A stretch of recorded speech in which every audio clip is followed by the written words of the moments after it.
Hello दोस्तों, कैसे हो आप लोग। आप सभी को फैक्ट टॉक अपडेट में बहुत बहुत स्वागत है।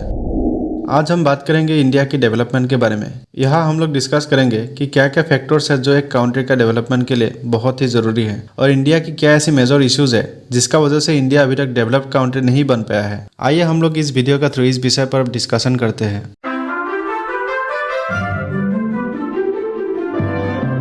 भारत एक ऐसी देश है जहां अलग अलग रिलीजन्स के लोग अलग अलग रीति नीतियों के साथ जीवन व्यतीत करते हैं, जिसकी आबादी है करीब 141 करोड़, जो दुनिया की दूसरी सबसे ज़्यादा जनसंख्या वाली देश है चाइना के बाद। इंटरेस्टिंग बात यह है कि भारत में जनसंख्या इतनी तेज़ी से बढ़ रहा है कि यूनाइटेड नेशंस के एक रिपोर्ट के अनुसार नेक्स्ट ईयर यानी कि 2023 तक भारत दुनिया की सबसे ज़्यादा जनसंख्या वाली देश बन जाएगा।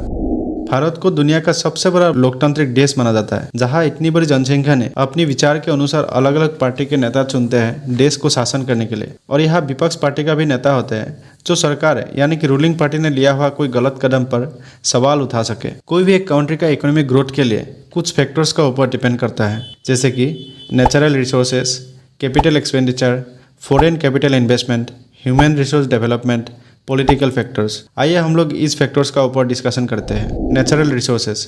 एक कंट्री का डेवलपमेंट के लिए नेचुरल रिसोर्सेज का अवेलेबिलिटी होना बहुत ही ज़रूरी है। नेचुरल रिसोर्सेज की बात करें तो कंट्री का मिट्टी अच्छा होना, जहाँ तरह तरह का खेती कर सके, पानी का कमी ना होना, मिनरल्स जैसे कि कोल, आयरन, गोल्ड, तेल आदि का अवेलेबिलिटी होना, क्लाइमेट अच्छा होना, ये सब चीज़ों का होना बहुत ज़रूरी है। हमारे देश की मिट्टी एग्रीकल्चर के लिए बहुत ही बेहतरीन माना जाता है, जो जीडीपी का करीब 17 to 18% कॉन्ट्रीब्यूट करता है और भारत के करीब 60% लोग इससे जुड़े हुए हैं। लेकिन हमारे देश में ऐसे बहुत जमीन है जो साल के ज़्यादातर वक्त ऐसे ही पड़ा रहता है, किसानों को सही जानकारी नहीं होने का कारण। और बहुत सारे ऐसे किसान हैं जो सिर्फ अपनी ज़रूरतों को पूरी करने के लिए खेती करते हैं और बाकी ज़मीन को ऐसे ही पड़ा रहने देते हैं आलसी के कारण।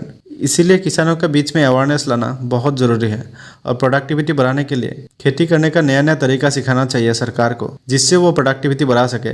क्योंकि एग्रीकल्चर सेक्टर से भी डायरेक्टली और इनडायरेक्टली बहुत मजदूर का घर चलता है, जो अल्टीमेटली देश का इकोनॉमी को ग्रोथ में भागीदारी बन जाता है। मिनरल रिसोर्सेज की बात करें तो भारत दुनिया की दूसरी सबसे बड़ा कोल प्रोड्यूसर है चाइना के बाद। भारत में approximately 777 million metric ton coal का प्रोडक्शन हुआ है 2021-22 फाइनेंशियल ईयर में। लेकिन हमारे देश में कोल का डिमांड इतना हाई है इलेक्ट्रिसिटी जनरेशन से लेकर मैन्युफैक्चरिंग इंडस्ट्रीज तक कि बाहर से करीब 30% कोल का इंपोर्ट करना पड़ता है देश की ज़रूरतों को पूरी करने के लिए। भारत दुनिया की चौथा सबसे बड़ा देश है आयरन और प्रोडक्शन के लिए, जहां 210 मिलियन मेट्रिक टन आयरन का प्रोडक्शन हुआ है 2021-22 फाइनेंशियल ईयर में। इसके अलावा बॉक्साइट, डायमंड, नेचुरल गैस ये सब भी पाया जाता है भारत की ज़मीन पे। अब बात यह है कि इतनी सारी नेचुरल रिसोर्सेज का अवेलेबिलिटी होने के बावजूद भी भारत इतना पीछे क्यों। नेचुरल रिसोर्सेज का अवेलेबिलिटी होना देश की इकोनॉमिक ग्रोथ का सफिशिएंट कंडीशन नहीं है, ये एक नेसेसरी कंडीशन है जो एक देश का इकोनॉमी को ग्रोथ में हेल्प कर सके। रिसोर्सेज को सही तरीके से एक्सट्रैक्ट करना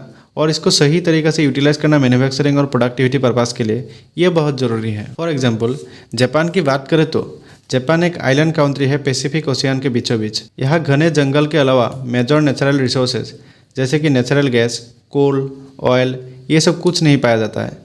फिर भी जापान इतना डेवलप कैसे? इसका कारण ये है कि जापान टेक्नोलॉजिकली इतना ग्रोथ कर चुके हैं कि जापान मिनरल्स जैसे कि कोल, ऑयल ये सब बाहर की कंट्री से खरीदारी करते हैं मैन्युफैक्चरिंग और प्रोडक्शन कंपनीज के लिए, और उन कंट्रीज को मैन्युफैक्चरिंग प्रोडक्ट्स का एक्सपोर्टेशन करते हैं जैसे कि व्हीकल्स, बड़े मशीनरी, इलेक्ट्रॉनिक्स इक्विपमेंट ये सब।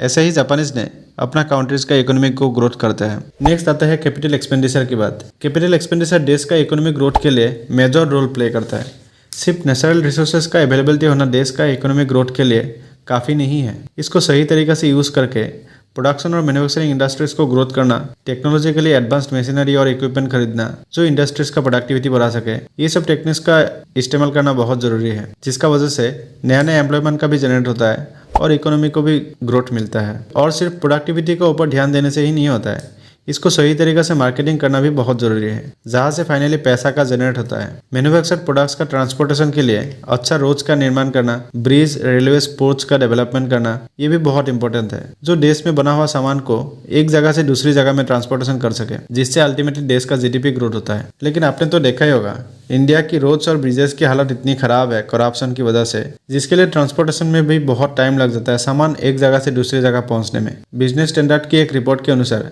इंडिया के कैपिटल एक्सपेंडिचर 34.5% जाम किया है, यानी कि 5.54 ट्रिलियन रुपीज हुआ है इस फाइनेंशियल ईयर में, जो प्रीवियस फाइनेंशियल ईयर में 4.12 ट्रिलियन रुपीज था। लेकिन इस पैसा को सही जगह में इम्प्लीमेंट करना ही मेन बात है जो इकोनॉमी का ग्रोथ को फायदा पहुंचा सके।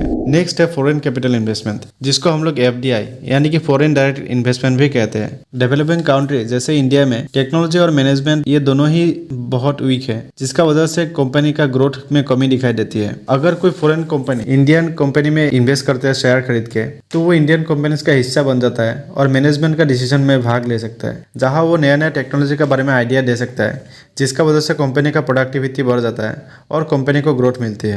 और कोई फॉरेन कंपनी इंडिया में अपनी ब्रांच भी खोल सकता है, जिसका वजह से इंडिया में एम्प्लॉयमेंट का भी जनरेट होता है। ठीक इसी तरह इंडियन कंपनी भी फॉरेन कंपनीज में इन्वेस्ट करके अपना प्रॉफिट जनरेट कर सकते हैं। इन दोनों से ही देश का इकोनॉमी में ग्रोथ मिलता है। इंडिया की FDI इनफ्लो है 2021-22 फाइनेंशियल ईयर में $83.57 बिलियन और आउटफ्लो है $22.53 बिलियन।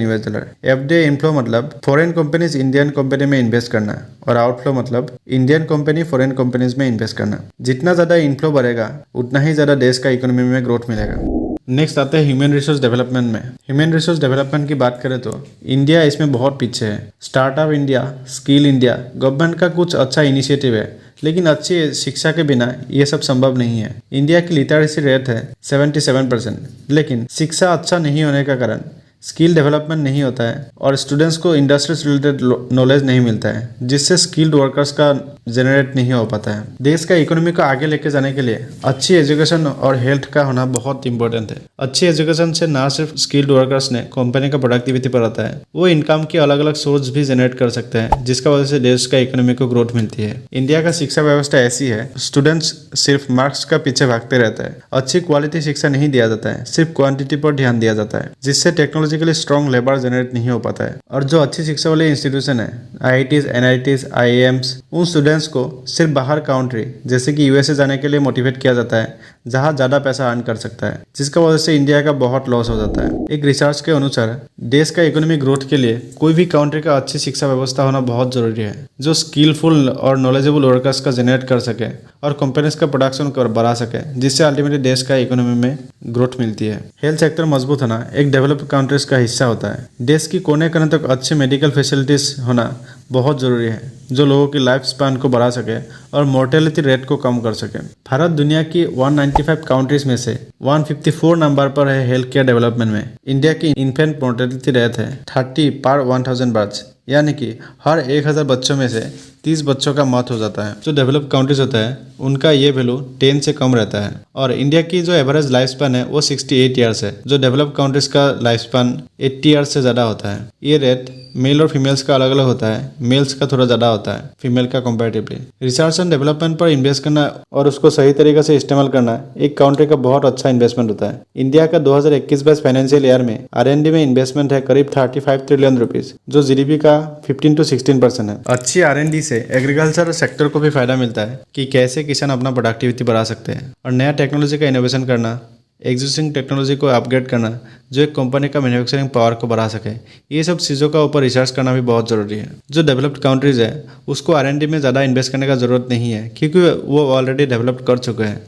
लेकिन जो अंडर डेवलप्ड और डेवलपिंग कंट्रीज है उसको R&D में बहुत इन्वेस्ट करना चाहिए और सही तरीके से इन्वेस्ट करना चाहिए, अच्छा प्लानिंग करके, जो अल्टीमेटली देश का इकोनॉमी को ग्रोथ कर सके। और लास्ट में कोई भी कंट्री का इकोनॉमी डेवलप्ड होने के लिए एक स्टेबल गवर्नमेंट का होना बहुत जरूरी है। गवर्नमेंट बार बार चेंज होने से नया से पॉलिसी क्रिएट करना, उसको इम्प्लीमेंट करना, उसमें ज़्यादा टाइम लग जाता है और इसीलिए गवर्नमेंट बार बार चेंज होना इकोनॉमी के लिए एक अच्छा नहीं माना जाता है। लेकिन विपक्ष का मजबूत होना बहुत ज़रूरी है, जो सरकार की गलत कदम पर सवाल उठा सके। आपको तो पता ही होगा कि भारत एक ऐसी देश है जहां नेता काम से ज़्यादा अपनी पार्टी को मजबूत करने में ध्यान देते हैं, जो अल्टीमेटली देश का इकोनॉमी पर असर डालता है। इंडिया की सबसे बड़ा मेजर इशू है करप्शन, यानी कि भ्रष्टाचार। ये लोगों का एक बीमारी जैसा बन गया है। करप्शन इंडिया का हर प्राइवेट और गवर्नमेंट सेक्टर का हिस्सा बन गया है। गवर्नमेंट सेक्टर में इसका प्रभाव थोड़ा ज़्यादा है। हार्डली कुछ ऑफिसर्स होंगे जो करप्शन फ्री है। करप्शन एक ऐसी खतरनाक चीज है जो देश का इकोनॉमी में बहुत बड़ा इम्पैक्ट डालते हैं। इंडिया में करप्शन सिर्फ नीचे लेवल पर ही नहीं, बहुत हाई प्रोफाइल मिनिस्टर तक स्कैम्स और करप्शन में जुड़े हुए हैं, जिसका वजह से इंडिया अभी तक डेवलप कंट्री नहीं बन पाया है। इंडिया के कुछ हाई प्रोफाइल स्कैम्स की बात करें तो 2G scam, coal allocation scam, PNB scam, the commonwealth game scam, national rural health mission scam, Satyam scam, Telgi scam, Saradha group of financial scam, WKF scam, Adarsh scam, the fodder scam etcetera etcetera. इतनी सारी scam कर चुके हैं बड़े बड़े minister level के लोग। India को डेवलप करने के लिए सरकार को पहले देश की कोने कोने तक अच्छी शिक्षा व्यवस्था है और हेल्थ सेक्टर क्रिएट करना, रिसर्च एंड डेवलपमेंट पर सही तरीका से एक्सपेंडिचर करना, जो नेचुरल रिसोर्सेज की मदद से मैन्युफैक्चरिंग इंडस्ट्रीज और प्रोडक्शन कंपनीज को प्रोडक्टिविटी बढ़ा सके, और देश की इंफ्रास्ट्रक्चर जैसे कि रोड, ब्रिजेस और भ्रष्टाचार पर ध्यान देना। इन सब चीज़ों का ऊपर सरकार को काम करना चाहिए। तो यही थी दोस्तों आज की डिस्कशन। वीडियो कैसा लगा आप लोग कमेंट सेक्शन में जरूर बताना, और वीडियो को लाइक और शेयर जरूर करना, और चैनल को सब्सक्राइब करना नहीं भूलना। तो मिलते हैं नेक्स्ट वीडियो के साथ, तब तक के लिए जय हिंद।